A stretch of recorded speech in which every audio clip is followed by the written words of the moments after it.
வணக்கம் மக்களே, நம்ம சேனல்ல தொடர்ந்து ரிவ்யூஸ் தாங்க பார்த்துக்கிட்டு இருக்கோம். அந்த வகையில இப்ப நம்ம எதை பத்தின ரிவ்யூ பார்க்க போறோம் அப்படின்னா, நம்ம கார்த்திக் கதையில ஏப்ரல் 30 இன்னைக்கு என்ன நடக்க போகுது அப்படிங்கிறத பத்தி தாங்க இந்த வீடியோல பார்க்க போறோம். ஸோ மறக்காம இந்த வீடியோக்கு லைக் பண்ணிக்கோங்க, நம்ம சேனலையும் சப்ஸ்கிரைப் பண்ணிட்டு பக்கத்துல உள்ள பெல் ஐக்கானையும் கிளிக் பண்ணி ஆல்னு செட் பண்ணிக்கோங்க. அப்பதாங்க அடுத்தடுத்து வீடியோஸ் போடும்போது தொடர்ச்சியா உங்களுக்கு நோட்டிபிகேஷன் வரும் பார்க்கலாம். சரி வாங்க வீடியோல என்ன நடந்துச்சு அப்படிங்கிறத பத்தி நம்ம இன்னைக்கு பார்ப்போம். என்ன நடக்குது அப்படின்னா, நம்ம மயில் வாகனம் இருக்காருல்ல, அவரு கார்த்திக் கிட்ட சொல்றாரு, இங்க பாரு மாப்பிள, என்கிட்ட ஒரு சரியான ஐடியா இருக்கு. கார்த்திக் கேக்குறாரு, என்ன ஐடியான்னு சொல்லுங்க. மயில் வாகனம் சொல்றாரு, இங்க பாரு, அன்னைக்கு நானும் மாமாவும் சேர்ந்து ஒரு பயங்கரமான பிளான் பண்ணோம்ல, அந்த பிளானை மறுபடியும் ஒர்க் அவுட் பண்ணா கண்டிப்பா அத்தை ஒத்துக்கிறதுக்கு வாய்ப்பு இருக்கு. கார்த்திக் கேக்குறாரு, ஏதாவது பண்ணி சொதப்பி விட்டுறாதீங்க. மயில் வாகனம் சொல்றாரு, மாப்பிள, அதெல்லாம் சொதப்புறதுக்கு வாய்ப்பே இல்ல. அத்தை இந்த விஷயத்துக்கு ஒத்துக்கிட்டு தான் ஆகணும். கார்த்திக் கேக்குறாரு, என்ன பண்ண போறீங்க? மயில் வாகனம் சொல்றாரு, நீங்க வேடிக்கை மட்டும் பாருங்க. கார்த்தி சொல்றாரு, எதையும் சொதப்பி விட்டுட்டு போயிடாதீங்க. மயில் வாகனம் சொல்றாரு, இங்க பாரு, என்ன பிளானா இருந்தாலும் ஒர்க் அவுட் பண்ணி தான் ஆகணும். இன்னும் 3 நாளையில கோவில் கும்பாபிஷேகத்துக்கு மாமாவை கூட்டிட்டு வருவேன் அப்படின்னு அத்தனை பேருக்கு முன்னாடி நீங்க சவால் விட்டுருக்கீங்க, சத்தியம் பண்ணிருக்கீங்க. அதை நிறைவேற்றுறதுக்கு நானும் உங்களுக்கு ஹெல்ப் பண்றேன் அப்படின்னு மயில் வாகனம் கார்த்திக் கிட்ட சொல்லிட்டு, இருங்க மாப்பிள்ள அப்படின்னு நேரா ராஜராஜாவை போய் பாக்குறாங்க. ராஜராஜா மயில் வாகனத்துக்கிட்ட, சொல்லுங்க மாப்பிள்ள, காலையிலே நீங்க 2 பேரும் இங்க போயிட்டு வந்தீங்க, எங்க போயிட்டு வந்தீங்க? மயில் வாகனம் சொல்றாரு, மாமா அது ஏன் கேக்குறீங்க, இன்னைக்கு ரொம்ப பெரிய பிரச்சனை ஆயிட்டு. உங்க அம்மா பரமேஸ்வரி இருக்காங்கல்ல, அவங்கள பஞ்சாயத்துல நிக்க வச்சு அந்த விரும்ப அவ்வளவு கேள்வி கேட்டிருக்கான். பாவம், பாட்டிக்கு என்ன பதில் சொல்றதுன்னே தெரியல. நல்ல வேளை அங்க உள்ள கணக்கு பிள்ளை கார்த்திக்கு போன் அடிச்சு விஷயத்த சொல்லிட்டாங்க. கார்த்திகி இந்த விஷயம் தெரிஞ்சதோட அவசர அவசரமா வந்து எப்படியோ பரமேஸ்வரி பாட்டிய அந்த பஞ்சாயத்துல இருந்து காப்பாத்திட்டாங்க. மயில் வாகனம் சொல்றதை கேட்டுட்டு ராஜராஜா அதிர்ச்சியாகி, என்ன, என் அம்மாவையே அந்த விருமன் அவமானப்படுத்த பார்த்தானா? அப்ப மயில் வாகனம் சொல்றாரு, ஆமா மாமா, அந்த இடத்துல அவ்வளவு பெரிய விஷயம் நடந்திருக்கு. கார்த்தி அந்த இடத்துக்கு மாசா போயிட்டு எப்படியோ அந்த விருமனை சமாளிச்சுட்டான். ராஜராஜா கேக்குறாரு, என்னதான் மாப்பிள்ள பிரச்சனை நடந்துச்சு? மயில் வாகனம் சொல்றாரு, வேற என்ன, 6 மாசத்துக்கு முன்னாடி கார்த்தி அந்த கோவிலை திறந்து என் மாமாவை இந்த கோவிலுக்கு கூட்டிட்டு வந்துட்டு கும்பாபிஷேகத்தை நடத்துறேன் அப்படின்னு கார்த்தி அத்தனை பேருக்கு முன்னாடி சவால் விட்டான்னு. இப்ப அதை நிறைவேற்றல. ஏன் நிறைவேற்றல அப்படின்னு சொல்லிட்டு விருமன் பஞ்சாயத்தை கூட்டிட்டான். வேற வழியே இல்லாம தான் பாட்டி வந்துட்டு அந்த இடத்துக்கு போயிருக்காங்க. அங்க உள்ளவங்க எல்லாருமே பாட்டியை கேள்விக்கு மேல கேள்வி கேட்டிருக்காங்க. கார்த்தி எப்படியோ அந்த இடத்துக்கு போயிட்டு புத்திசாலித்தனமா பாட்டிக்கிட்ட அந்த பஞ்சாயத்துல இருந்து பாட்டியை காப்பாத்திட்டான். அதுவும் ஒரு பெரிய ட்விஸ்ட் வச்சுட்டு வந்திருக்கான் கார்த்தி. ராஜராஜா கேக்குறாரு, என்ன மாப்பிள்ள ட்விஸ்ட்? நீங்க சொல்லும் பொழுதே எனக்கு ரொம்ப பயங்கரமா பயமா இருக்கு. மயில் வாகனம் சொல்றாரு, ரொம்ப பெரிய ட்விஸ்ட். 3 நாளையில உங்களை கூட்டிட்டு போயிட்டு கோவில் கும்பாபிஷேகத்தை நடத்துறேன் அப்படின்னு அத்தனை பேருக்கு முன்னாடி மாமா சொல்லி கார்த்தி சொல்லிட்டு வந்துட்டாரு. அதுவும் கற்பூரத்துல சத்தியம் பண்ணி சொல்லிட்டு வந்திருக்காரு.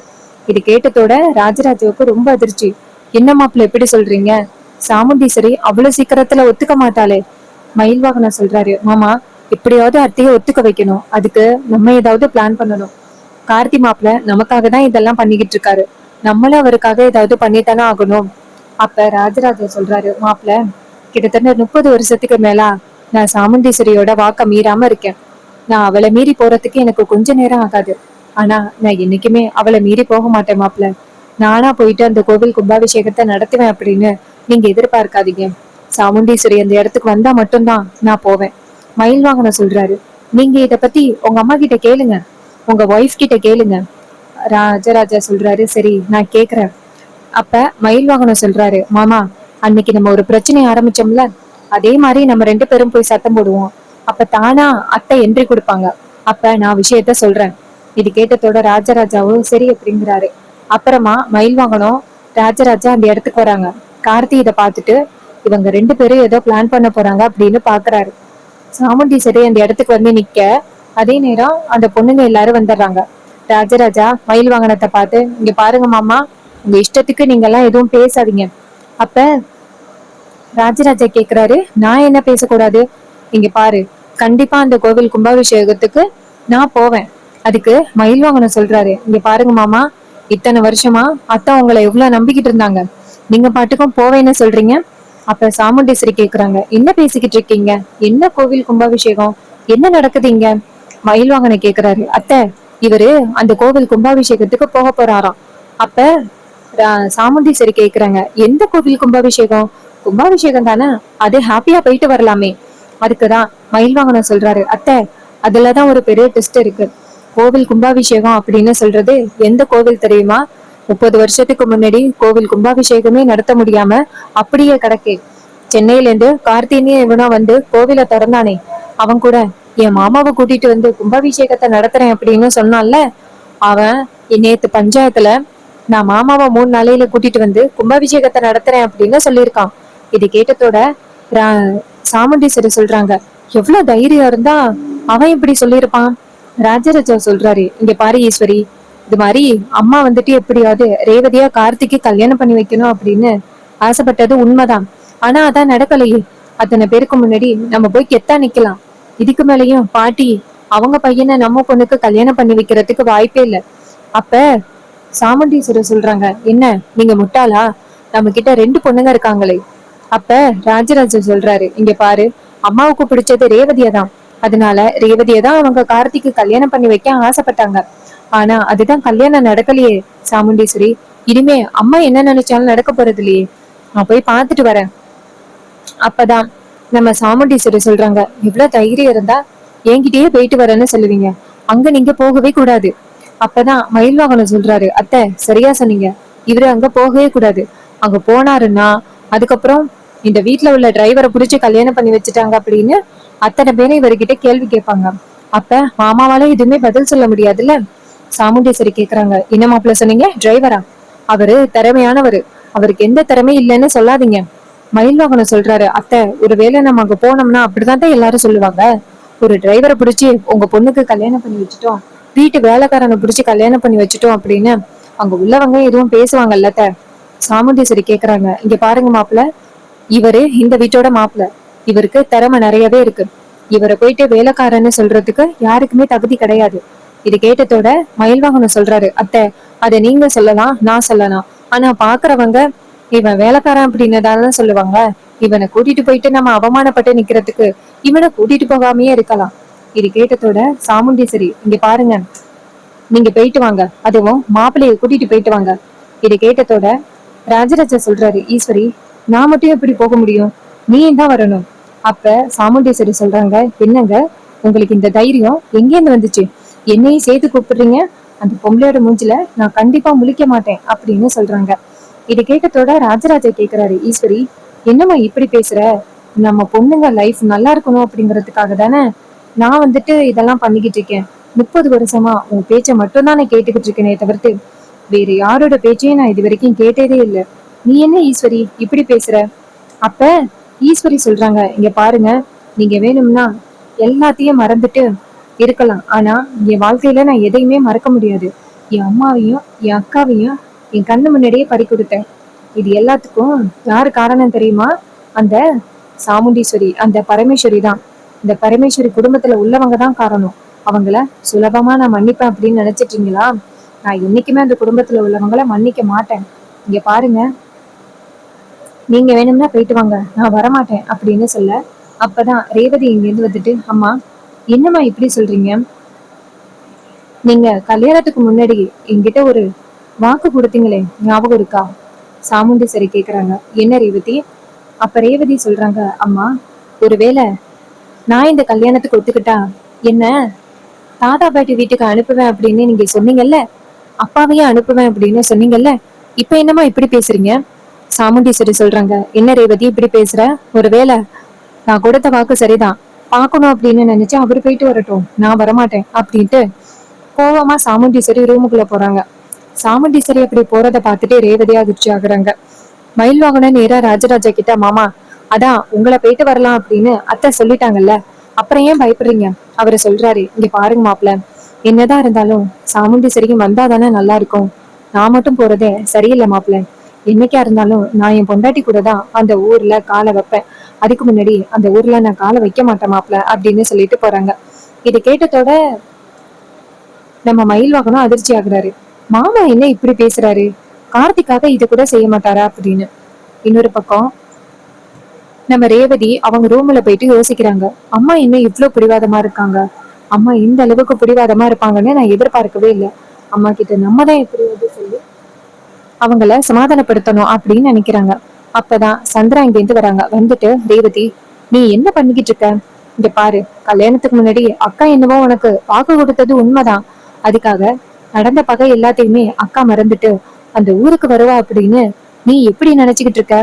அப்ப ரேவதி சொல்றாங்க, இங்க பாருங்க சித்தி, இந்த வீட்டுல நடக்கிற பிரச்சனைகள் பத்தி உங்களுக்கு தெரியும், நான் இல்லைன்னு சொல்லல. அம்மாவோட அக்காவையும் அம்மாவையும் இழந்ததுக்கு அந்த குடும்பத்துல உள்ளவங்க தான் காரணம், அது சரிதான். ஆனா அவங்க அனுபவிக்க வேண்டிய தண்டனையை விட படு பயங்கரமாவே அதிகமாவே அனுபவிச்சுட்டாங்க. இதுக்கு மேலேயும் அவங்க தண்டனை அனுபவிக்க வேண்டாம் அப்படின்னு நான் நினைக்கிறேன். அவங்கள பார்த்தா ரொம்பவே பாவமா இருக்கு. தயவு செஞ்சு நீங்களாவது அம்மா கிட்ட சொல்லி புரிய வைங்க.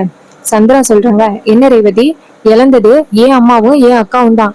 நான் போயிட்டு அக்கா கிட்ட அந்த ஊருக்கு போக சொல்லி சமாதானப்படுத்துவேன்னு நினைக்கிறியா?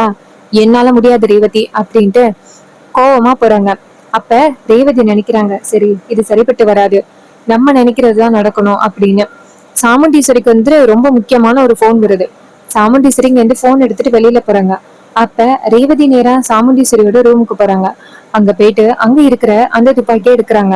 இன்னொரு பக்கம் சாமுண்டீஸ்வரி போன் பேசிட்டு ரூமுக்குள்ள வந்து பார்த்தா ரேவதி நின்னுகிட்டு இருக்காங்க. ரேவதிய பார்த்ததோட சாமுண்டீஸ்வரி கேக்குறாங்க, வா ரேவதி, ஏதாவது வேணுமா? அப்ப ரேவதி சொல்றாங்க, இங்க பாருங்கம்மா, நான் என்கிட்ட என்ன சொல்லி எனக்கு கல்யாணத்துக்கு சம்மதம் வாங்குனீங்க? அப்பாவ அவங்க தாத்தா பாட்டிய சந்திக்கிறதுக்கு நீங்க அனுமதி கொடுப்பேன் அப்படின்னு சொன்னீங்க. அதனாலதான் நானே இந்த கல்யாணத்துக்கு ஒத்துக்கிட்டேன். இல்லைன்னா இந்த கல்யாணத்துக்கு நான் ஒத்துக்கிட்டே இருந்திருக்க மாட்டேன். நீங்க சொன்னதுனாலதான் இந்த கல்யாணத்துக்கே சரின்னு சொல்ல. இப்போ உங்க வாக்க நிறைவேற்ற மாட்டேங்கிறீங்க. சாமுண்டீஸ்வரி சொல்றாங்க, இங்க பாரு ரேவதி, நான் என்ன வாக்கு நிறைவேற்ற மாட்டேன்னு சொன்னேன்? அதான் அவரு போயிட்டு அவங்க அம்மா அப்பாவை பார்க்கலான்னு சொல்லிட்டேன்னு. அப்ப ரேவதி சொல்றாங்க, அம்மா நீங்களும் தான் வரணும், அம்மா அப்பா ரெண்டு பேரையும் தான் கூட்டிட்டு போறேன் அப்படின்னு சொன்னேன். ஒருத்தலை மட்டும் கூட்டிட்டு போறேன்னு நான் சொல்லவே இல்லையே. இது கேட்டதோட சாமுண்டீஸ்வரி கேக்குறாங்க, இங்க பாரு ரேவதி, நான் கண்டிப்பா ஒத்துக்க மாட்டேன், உன் பிடிவாதத்துக்கு நான் ஆளாக மாட்டேன். இது கேட்டதோட ரேவதி சொல்றாங்க, அப்படியாமா, அப்ப நீங்க நான் சொல்றதை நீங்க கேட்டுதான் ஆகணும் அப்படின்னு துப்பாக்கி எடுத்து தலையில வச்சுக்கிறாங்க. இத பார்த்ததோட சாமுண்டீஸ்வரிக்கு பேரெதிர்ச்சியா இருக்கு. சாமுண்டீஸ்வரி கேக்குறாங்க, ரேவதி என்ன காரியம் பண்ற, துப்பாக்கி எடு. அப்ப ரேவதி சொல்றாங்க, என்னால முடியாதுமா, நான் கண்டிப்பா எடுக்க மாட்டேன். அப்ப சத்தம் கேட்கறத பார்த்துட்டு எல்லாரும் வராங்க. ரேவதி வெளியில வராங்க. ரேவதி வெளியில வந்ததோட எல்லாருமே ரேவதியோட நிலைமைய பார்த்துட்டு அதிர்ச்சி ஆகுறாங்க. ரேவதி, என்ன ரேவதி இதெல்லாம், தயவு செஞ்சு துப்பாக்கிய தலையில இருந்து எடு ரேவதி. அப்ப ரேவதி சொல்றாங்க, என்னால முடியாது, அம்மா அந்த கோவிலுக்கு வரத்துக்கு ஒத்துக்கணும், அப்பதான் நான் தலையில இருந்து எடுப்பேன், இல்லைன்னா நான் எடுக்க மாட்டேன். இது கேட்டதோட நம்ம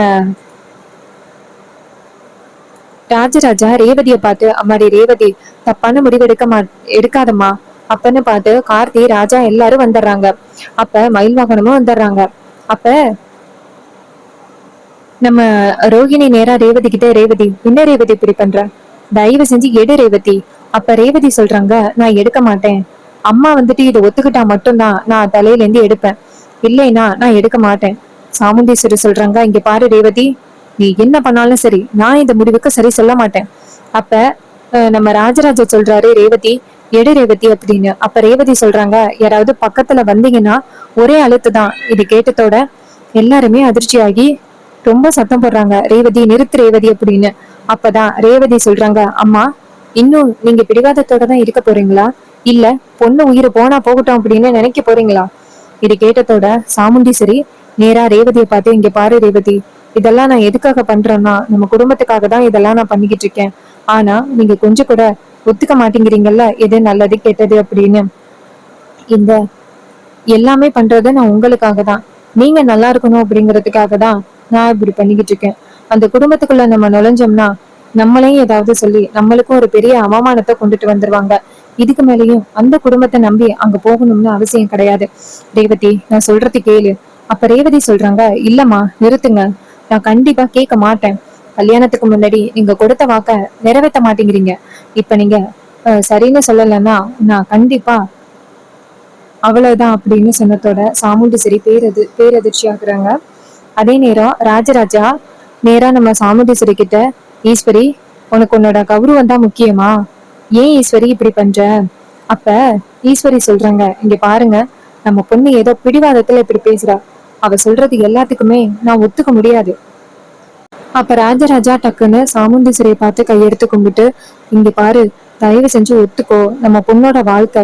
இது கேட்டதோட ரேவதி நேரா சாமுண்டீஸ்வரியை பார்த்து, சரிம்மா, உங்களுக்கு உங்களோட கௌரவம் தான் முக்கியம், உங்க பொண்ணு முக்கியம் இல்ல அப்படின்னா சரி அப்படின்னு சொல்லிட்டு துப்பாக்கிய தலையில வச்சு அழுத்த போறாங்க. இதெல்லாம் பார்த்துட்டு செம்ம ஷாக் ஆகுறாங்க சாமுண்டீஸ்வரி. டக்குன்னு ரேவதியை பார்த்து, ரேவதி நிப்பாட்டு, நீ ரேவதி நிப்பாட்டு அப்படின்னு சொன்னதோட ரேவதியும் டக்குன்னு நிப்பாட்டுறாங்க. அப்ப சாமுண்டீஸ்வரி சொல்றாங்க, இங்க பாரு, நீ சொல்ற மாதிரி அந்த கோவில் கும்பாபிஷேகத்துக்கு நானும் வரேன். இது கேட்டதோட தான் ரேவதி தலையில இருந்து துப்பாக்கி எடுத்துட்டு நேரா சாமுண்டீஸ்வரி கிட்ட கொடுத்து, நீங்க ஒத்துப்பீங்கன்னு எனக்கு நம்பிக்கை இருந்துச்சு. அப்ப சாமுண்டீஸ்வரி சொல்றாங்க, இங்க பாருங்க, ஒரு கண்டிஷன். அங்க போயிட்டு அந்த குடும்பத்தோடைய ஒட்டுமொத்தமா உறவாடணும் அப்படின்னு நினைச்சீங்க அப்படின்னா அதுக்கப்புறம் உங்க அம்மாவை உயிரோடவே பார்க்க முடியாது. இது கேட்டதோட நம்ம ரேவதி சொல்றாங்க, அம்மா, நீங்க வரேன்னு ஒத்துக்கிட்டீங்களே, அதுவே போதும். இது கேட்டதோட ராஜராஜா ரொம்ப சந்தோஷப்படுறாரு. அதுக்கப்புறமா நம்ம ரேவதி அந்த இடத்துல இருந்து போனதோட நம்ம சாமுண்டீஸ்வரி இருக்காங்கல்ல, நேரா ராஜாவை பார்த்து, உங்க பொண்ணை வச்சு காரியத்தை சாதிச்சிட்டீங்கல்ல, நீங்க என்ன பண்றீங்க அப்படிங்கறத நானும் பாக்குறேன் அப்படின்னு. அப்புறமா ராஜராஜா, கார்த்தி, மயில்வாகனம் எல்லாரும் போறாங்க. அங்க நம்ம கார்த்தி நேரா ராஜராஜாவை பார்த்து, மாமா, என்ன மன்னிச்சிருங்க மாமா. அப்ப ராஜராஜா கேக்குறாரு, ஏன் மாப்ள? அப்ப கார்த்தி சொல்றாரு, 3 டேஸ்ல கோவில் கும்பாபிஷேகத்தை கண்டிப்பா நடத்துவேன் அப்படின்னு அத்தனை பேருக்கு முன்னாடி நான் சொல்லிட்டு வந்தது தப்பா போச்சு. அப்ப ராஜராஜா சொல்றாரு, ஏன் மாப்பிள்ள இப்படி பேசுறீங்க? அப்ப கார்த்தி சொல்றாரு, இல்ல, இது மாதிரி பாவம் ரேவதி என்னால தானே அப்படிப்பட்ட ஒரு முடிவு எடுத்துட்டா. நான் அந்த மாதிரி அங்க சொன்னதுனால தானே ரேவதி அப்பேற்பட்ட முடிவெடுத்தா. இல்லைன்னா அவ அப்படிப்பட்ட முடிவு எடுக்கிறதுக்கு வாய்ப்பு இல்ல. இது கேட்டதோட ராஜராஜா சொல்றாரு, மாப்பிள்ள, ஏதோ ஒண்ணு, ஆனா ரேவதியால நம்ம விஷயத்த சாதிச்சுட்டாச்சுல, அது போதும். இது கேட்டதோட கார்த்தியும் சரி அப்படிங்கிறாரு. ஸோ அப்கமிங் எபிசோடுல இந்த திருவிழா பத்தின வீடியோ, அப்புறம் கும்பாபிஷேகத்தின பத்தின வீடியோ தான் நடக்க போகுது. ஒரு சில போட்டோஸ் எல்லாம் ஷேர் பண்ணியிருக்காங்க. அந்த போட்டோஸ்ல நம்ம அபிராமியை பார்க்க முடியுது, சாமுண்டீஸ்வரியை பார்க்க முடியுது. அப்புறம் நம்ம ராஜா இருக்காருல்ல, நம்ம கார்த்தியோட ஃப்ரெண்டு ராஜா, ஆடியோ கம்பெனில கூட வேலை பார்த்தாருல்ல, அவரை தானே கார்த்தின்னு சொல்லி இன்ட்ரோ பண்ணாங்க, அவரையும் பார்க்க முடியுது. ஸோ நிறையவே ட்விஸ்ட் அண்ட் டர்ன்ஸ் எல்லாம் நடக்கிறதுக்கு நிறையவே சான்சஸ் இருக்கு. ஸோ இந்த ப்ரெடிக்ஷன் ரிவ்யூ உங்களுக்கு பிடிச்சிருந்துச்சு அப்படின்னா இந்த வீடியோவுக்கு மறக்காம லைக் பண்ணிக்கோங்க. நம்ம சேனலையும் சப்ஸ்கிரைப் பண்ணிட்டு பக்கத்துல உள்ள பெல் ஐக்கானையும் கிளிக் பண்ணி ஆல்னு செட் பண்ணிக்கோங்க. அப்பதாங்க அடுத்தடுத்து வீடியோஸ் போடும்பொழுது தொடர்ச்சியா உங்களுக்கு நோட்டிபிகேஷன் வரும், பார்க்கலாம். இதே மாதிரி அடுத்த வீடியோல பார்ப்போம்.